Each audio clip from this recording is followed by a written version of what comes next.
বাবা তুই তো কইলে আমার কথা যে বাবা আমি তো কোরআন চললো যে তোমার আয়াত তুমি তুমি আগে যদি হতো আমার আয়াত দিকে দেব যাও বাবা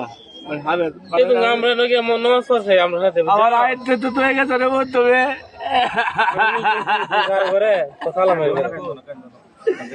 আমার আয়াত দিতে তুমি যাচ্ছ না বাবা আচ্ছা আল্লাহ আল্লাহ আল্লাহ আল্লাহ আল্লাহ